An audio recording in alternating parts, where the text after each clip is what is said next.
मित्रों, आपकी बात आपके साथ राकेश मोहन त्यागी यूट्यूब चैनल के आज 28 अगस्त के प्रातःकालीन इस 346वें अंक में आप सभी को मेरी राम। दद्दा, आज आप सभी के समक्ष जो मैं चर्चा करना हूँ इसका शीर्षक है क्या से क्या हो गए राहुल गांधी बेवफा तेरे प्यार। मित्रों, राहुल गांधी एक ऐसे परिवार के सदस्य हैं जो राजनीति में वंशानुगत कारणों से अपने को सर्वोच्च पद पर बैठने का अधिकारी समझने के अहम और वहम दोनों के शिकार हैं। और मैं एक घटना का आप सबके समक्ष जिक्र करूंगा, किस प्रकार यूपीए के शासन काल में राहुल गांधी जी ने अपनी उस भ्रष्ट यूपीए के शासनकाल के बीच 2013 में तत्कालीन मनमोहन सरकार द्वारा एक अध्यादेश उनकी कैबिनेट ने जो पास किया था कि किसी भी राजनेता, संसद सदस्य, मंत्री व अन्य को 5 वर्ष से ऊपर की सज़ा मिलेगी तभी वह पद छोड़ने के लिए उसको बाध्य किया जाएगा। जबकि उस समय यह नियम 2 वर्ष के लिए था। और मित्रों, इसका मंतव्य इस अध्यादेश का लाने का ये था कि उस समय लालू प्रसाद यादव जेल की घोषणा हो चुकी थी और 2 वर्ष से ऊपर की घोषणा हुई थी। इस कारण उनको उनके पद ना जाए, वह संसद सदस्य बने रहें, वह अपने पद पर बने रहें, चाहे मुख्यमंत्री हों, प्रधानमंत्री कोई भी हों। भ्रष्टाचार व अनैतिक कार्य करते हुए ऐसे लोग अपने पद पर बने रहे, ऐसे लोगों का बचाव करने के लिए तत्कालीन मनमोहन और यूपीए सरकार ने अध्यादेश लाने का जो प्रस्ताव पारित किया था, उसको जिस प्रकार राहुल गांधी ने अपनी नैतिकतावादी छवि को मजबूत करने के लिए कि राहुल गांधी कितने ईमानदार हैं, कितने भ्रष्टाचार के खिलाफ हैं, कि वह अपनी सरकार की कैबिनेट द्वारा पास इस अध्यादेश को सार्वजनिक रूप से फाड़ रहे हैं और उसको बकवास बता रहे थे। मित्रों, लेकिन तब शायद काल की गति के बारे में कांग्रेस के प्रथम परिवार के चश्मो चिराग राहुल गांधी उपाध्याय पप्पू को ये जानकारी नहीं थी कि समय बहुत बलवान होता है।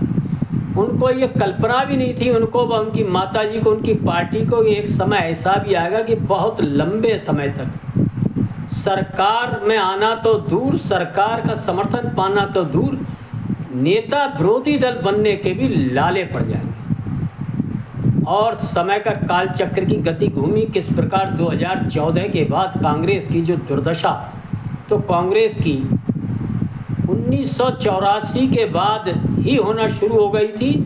कभी वह पूर्ण बहुमत की सरकार नहीं बना पाई थी, मिली जुली लूली लंगड़ी सरकार बना सकी थी।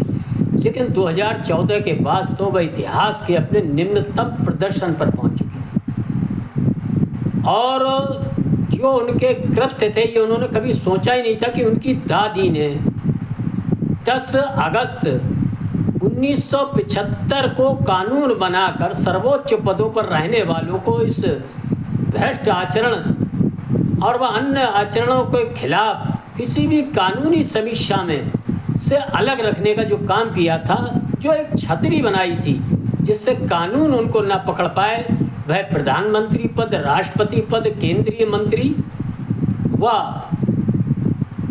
लोकसभा अध्यक्ष को इन सब चीज़ों से मुक्त रखा था। उसी छतरी की छांव में रहने के आदी हो चुके राहुल गांधी जी ने व उनके परिवार ने कभी सोचा भी नहीं था कि यह छतरी न रहने से हम सब भी आने वाले समय में कानून के समक्ष अपराधी की तरह ये हम कोई नियम विरुद्ध कार्य करेंगे, खड़े होंगे। और आप सब देख रहे हैं इस समय Rahul Gandhi, Sonia Gandhi national Herald case में किस प्रकार जमानत पर छूटे हुए हैं। कुछ समय की बात है, आप देखेंगे आने वाले समय में इनको जेल जाना ही है। और उनकी राजनीति पे किस प्रकार संकट खड़ा हो रहा है। जो उन्होंने 2013 में अपने को एक झूठा नैतिकतावादी दिखाने का जो प्रयास किया था, वह किस प्रकार आज 2025 में जब वर्तमान सरकार ऐसा एक जीरो टॉलरेंस की नीति अपनाते हुए चाहे कोई भी कितने ही बड़े पद पर बैठा हो, उस व्यक्ति को भी कानून के समक्ष कानून की समीक्षा के दौर से गुजरना पड़ेगा। यदि वह कोई भ्रष्टाचार व कोई अन्य अनैतिक कार्य करता हो, वह कोई भी हो, किसी भी पार्टी का हो, किसी भी दल का हो, किसी भी सरकार का हो, चाहे मुख्यमंत्री हो, चाहे केंद्रीय मंत्री हो, चाहे प्रधानमंत्री, राष्ट्रपति जैसे पद को भी नए 130वें संशोधन विधेयक बिल के माध्यम से लाने का काम किया होना ये चाहिए था। राहुल गांधी को अपने पूर्व वर्ती 2014 के जो कदम उन्होंने उस समय उठाए थे, अपने को बड़ी ईमानदार और बड़ा नैतिकतावादी दिखा रहे थे।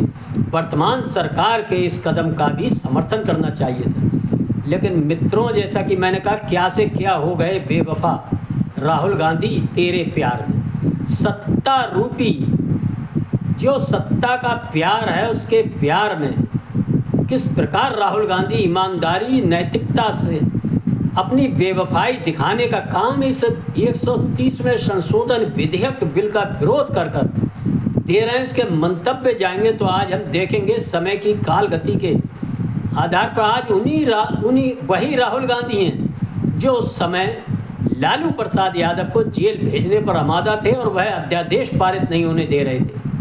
उसके बिल पर आज वही राहुल गांधी सत्ता के लिए उन्हीं लालू प्रसाद यादव के गले से गले मिलकर उनके पुत्र के साथ किस प्रकार इस 130वें अध्यादेश का विरोध कर रहे हैं। ऐसे दोगले चरित्र के नेताओं के बारे में हम सबको मित्रों दद्दा मेरे जानना ही चाहिए।